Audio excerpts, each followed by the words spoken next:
Chaitanya, Chaitanya, Charitamrita, Charitamrita, Chaitanya, Jaya Jaya Shri Chaitanya, Charitamrita, Charitamrita, Chandra Jaya, Gaura Bhaktivinoda.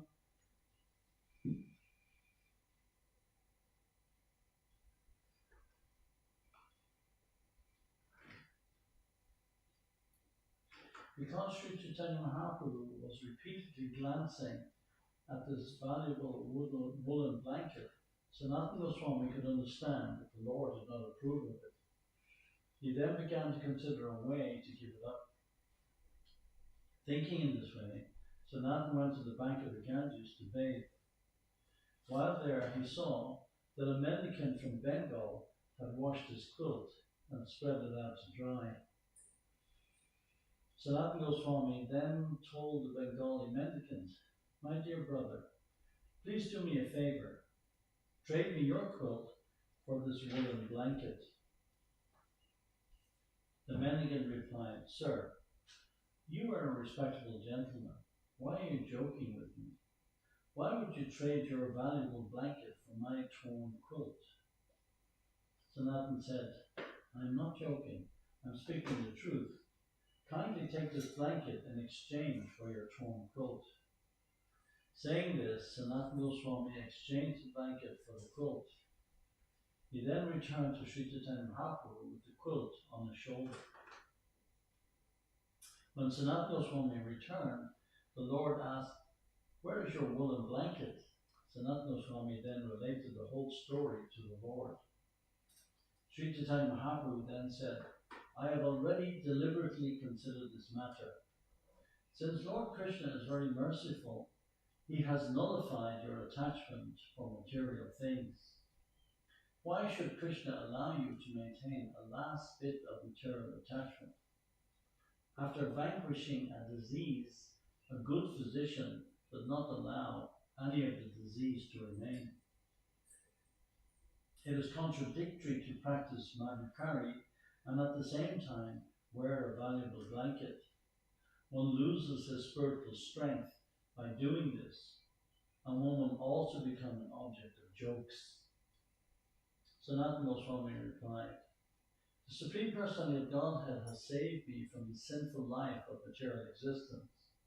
By his desire, my last piece of material attraction is now gone." Being pleased with Sanatana Goswami, Sri Chaitanya Mahaprabhu bestowed his causeless mercy upon him. By the Lord's mercy, Sanatana Goswami received the spiritual strength to inquire from him. Formerly, Sri Chaitanya Mahaprabhu had asked Ramananda Roy spiritual questions, and by the Lord's causeless mercy, Ramananda Roy could properly reply. Now, by the Lord's mercy, Sanatana Goswami questioned the Lord, and Sri Chaitanya Mahaprabhu personally supplied the truth. Sri Chaitanya Mahaprabhu, the Supreme Personality of Godhead, personally told Sanatana Goswami about Lord Krishna's real identity. He also told him about the Lord's conjugal love, his personal opulence, and the mellows of devotional service. All these truths were explained to Sanatana Goswami by the Lord himself, out of his causeless mercy. Putting a straw in his mouth and bowing down, Sanatana Goswami clasped the lotus feet of Sri Chaitanya Mahaprabhu and humbly spoke as follows. Sanatana Goswami said, "I was born in a low family, and my associates are all low-class men. I myself am fallen and am the lowest of men. Indeed, I have passed my whole life fallen in the well of sinful materialism." Purport. Actually, Sri Chaitanya Goswami, Sri Sanatana Goswami belonged to a Brahmin family because he belonged to the Sarasvata division of the Brahmanas and was well cultured and well educated. Somehow or other, he accepted a ministership in the Muslim government. Therefore, he had to associate with meat-eaters, drunkards, and gross materialists. Sanatana Goswami considered himself fallen, for in the association of such men, he also fell victim to material enjoyment. Having passed his life in that way, he considered that he had wasted his valuable time. This statement about how one can become fallen in this material world is made by the greatest authority in the Gaudiya Vaishnava Sampradaya. Actually, the whole world is presently fallen into material existence. Everyone is a meat eater, drunkard, woman hunter, gambler, and whatnot. People are enjoying material life by committing the 4 basic sins. Although they are fallen, if they simply submit themselves to the lotus feet of Sri Chaitanya Mahaprabhu, they will be saved from sinful reactions. I do not know what is beneficial for me or what is detrimental. Nonetheless, in ordinary dealings, people consider me a learned scholar, and I am also thinking myself as such. Out of your causeless mercy, you have delivered me from the materialistic path. Now, by the same causeless mercy, please tell me what my duty is. Who am I? Why do the threefold miseries always give me trouble? If I do not know this, how can I be benefited? Purport. The threefold miseries are miseries arising from the body and the mind, miseries arising from dealings with other living entities, and miseries arising from natural disturbances. Sometimes we suffer bodily when we are attacked by a fever, and sometimes we suffer mentally when a close relative dies. Other living entities also cause us misery. There are living entities born of the human embryo, of eggs, perspiration, and vegetation. Miserable conditions brought about by natural catastrophes are controlled by the higher demigods. There may be severe cold or thunderbolts, or a person may be haunted by ghosts. These threefold miseries are always before us, and they entrap us in a dangerous situation. Padam padam yad vipadam natesham. There is danger in every step of life. Actually, I do not know how to inquire about the goal of life and the process for obtaining it. Be merciful upon me. Please explain all these truths. Sri Chaitanya Mahaprabhu said, Lord Krishna has bestowed his full mercy upon you so that all these things are known to you. For you, the threefold miseries certainly do not exist. Since you possess Lord Krishna's potency, you certainly know these things. However, it is the nature of a sadhu to inquire. Although he knows these things, the sadhu inquires for the sake of strictness. Those who are eager to awaken their spiritual consciousness and who thus have unflinching, undeviated intelligence certainly attain the desired goal of life very soon. This verse, quoted from the Naradiya Purana, is found in the Bhakti Rasamrita Sindhu. You are fit to propagate the cult of devotional service. Therefore, gradually hear all the truths about it from me. I shall tell you about them. It is the living entity's constitutional position to be an eternal servant of Krishna, because he is the marginal energy of Krishna and a manifestation simultaneously one with and different from the Lord, like a molecular particle of sunshine or fire. Krishna has 3 varieties of energy. Purport. Srila Bhaktivinoda Thakur explains these verses as follows. Sri Sanatana Goswami asked Sri Chaitanya Mahaprabhu, who am I? In answer, the Lord replied, you are a pure living entity. You are neither the gross material body nor the subtle body composed of mind and intelligence. Actually, you are a spirit soul, eternally part and parcel of the Supreme Soul of Krishna. Therefore, you are his eternal servant. You belong to Krishna's marginal potency. There are 2 worlds, the spiritual world and the material world. And you are situated between the material and spiritual potencies. You have a relationship with both the material and the spiritual world. Therefore, you are called the marginal potency. You are related with Krishna as one and simultaneously different. Because you are spirit soul, you are one in quality with the Supreme Personality of Godhead. But because you are a very minute particle of spirit soul, you are different from the Supreme Soul. Therefore, your position is simultaneously one with and different from the Supreme Soul. The examples given are those of the sun itself, and the small particles of sunshine, and of a blazing fire, and the small particles of fire. Another explanation of these verses can be found in Adi Lila, chapter 2, verse 96. Just as the illumination of the fire, which is situated in one place, is spread all over, the energies of the Supreme Personality of Godhead, Parabrahman, are spread all over this universe. This is a quotation from the Vishnu Purana. Lord Krishna naturally has three energetic transformations, and these are known as the spiritual potency, the living entity potency, and the illusory potency. Originally, Krishna's energy is spiritual, and the energy known as the living entity is also spiritual. However, there is another energy called illusion, which consists of fruitive activity. That is the Lord's third potency. This is also a quotation from the Vishnu Purana. For a further explanation of this verse, refer to Adi Lila chapter 7. All the creative energies which are inconceivable to a common man exist in supreme absolute truth. These inconceivable energies act in the process of creation, maintenance, and annihilation. O chief of the ascetics, just as there are two energies possessed by fire, namely heat and light, these inconceivable creative energies are the natural characteristics of the absolute truth. This is also a quotation from the Vishnu Purana. O king, the Kshetra Gyan Shakti is the living entity. Although he has the facility to live in either the material or spiritual world, he suffers the threefold miseries of material existence, because he is influenced by the avidya, nescience potency, which covers his constitutional position. This and the following verse are also quoted from the Vishnu Purana. This living entity, covered by the influence of nescience, exists in different forms in the material condition.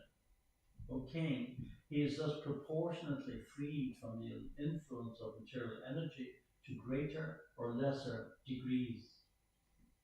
Besides these inferior energies, O mighty armed Arjuna, there is another superior energy of mind, which comprises the living entities who are exploiting the resources of this material inferior energy. This is a verse from Bhagavad Gita 7.5. For an explanation, see Adi Lila chapter 7. Forgetting Krishna, the living entity has been attracted by the external feature from time immemorial. Therefore, the illusory energy of Maya gives him all kinds of misery in his material existence. Purport.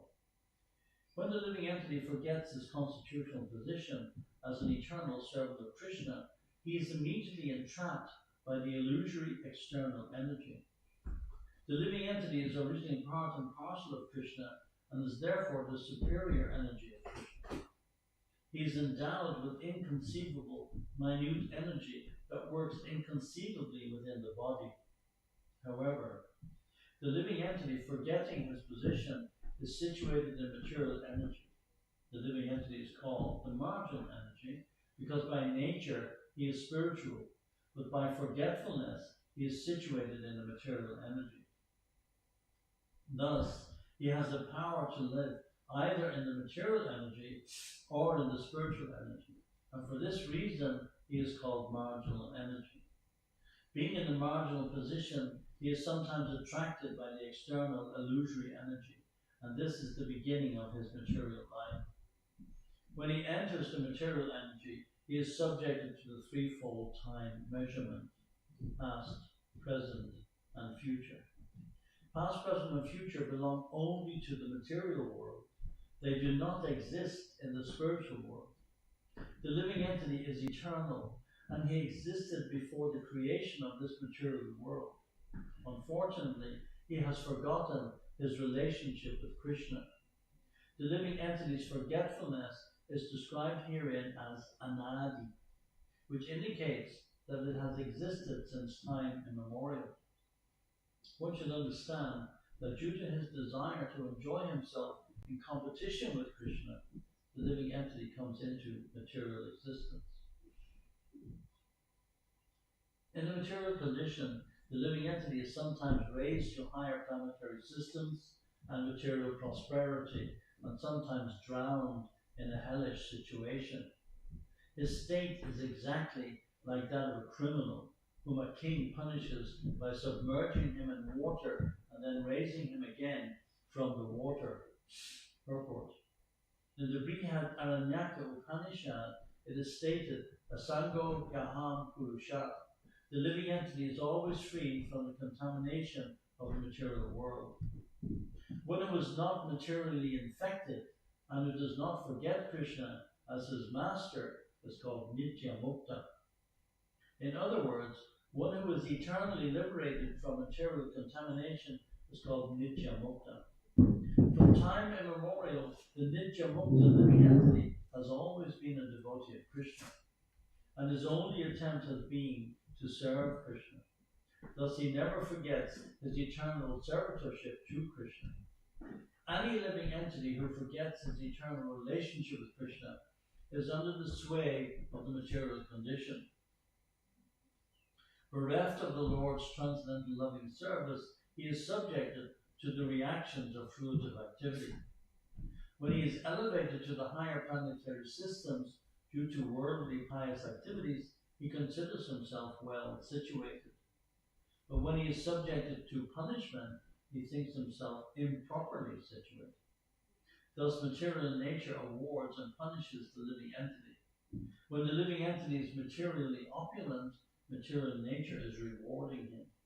When he is materially embarrassed, material nature is punishing him. Translation. When the living entity is attracted by the material energy, which is separate from Krishna, he is overpowered by fear. Because he is separated from the Supreme Personality of Godhead by the material energy, his conception of life is reversed. In other words, instead of being the eternal servant of Krishna, he becomes Krishna's competitor. This is called Viparyo Smriti. To nullify this mistake, one who is actually learned and advanced worships the Supreme Personality of Godhead as his spiritual master, worshipful deity and source of life. He thus worships the Lord by the process of unannoyed devotional service. Purport.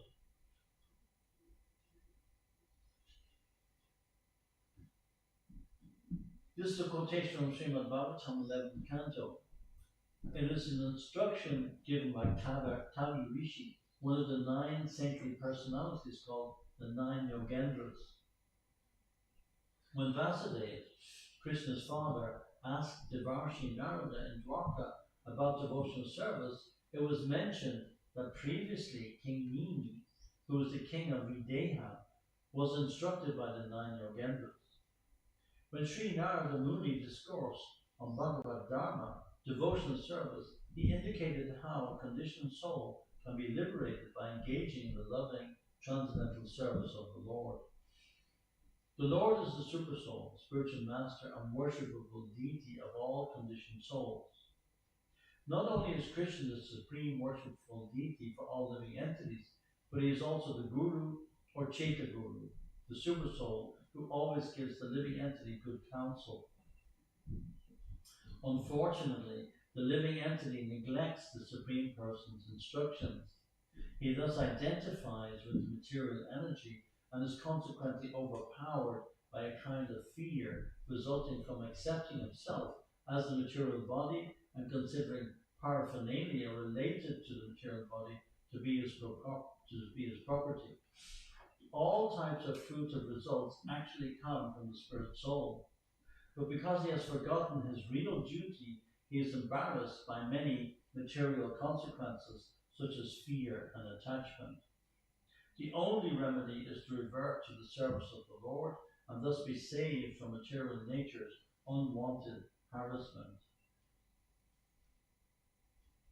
If the conditioned soul becomes Krishna conscious by the mercy of saintly persons who voluntarily preach scriptural injunctions and help him to become Krishna conscious, the conditioned soul is liberated from the clutches of Maya, who gives him up. Purport. The conditioned soul is one who has forgotten Krishna as his eternal master, thinking that he is enjoying the material world. The conditioned soul suffers the threefold miseries of material existence. Saintly persons or sadhus, Vaishnava devotees of the Lord, preach Krishna consciousness on the basis of the Vedic literature. It is only by their mercy that the conditioned soul is awakened to Krishna consciousness. When awakened, he is no longer eager to enjoy the materialistic way of life. Instead, he devotes himself to the loving, transcendental service of the Lord. When one engages in the Lord's devotional service, he becomes detached from material enjoyment. This is the test by which one can tell whether he is advancing in devotional service. One must be detached from material enjoyment. Such detachment means that Maya has actually given the conditioned soul liberation from illusory enjoyment. When one is advanced in Krishna consciousness, he does not consider himself as good as Krishna. Whenever he thinks that he is the enjoyer of material advantages, he is imprisoned in the bodily conception. However, when he is freed from the bodily conception, he can engage in devotional service, which is his actual position of freedom from the clutches of Maya. This is all explained in the following verses from Bhagavad Gita. This divine energy of mind, consisting of the three modes of material nature, is difficult to overcome. But those who have surrendered unto me can easily cross beyond it.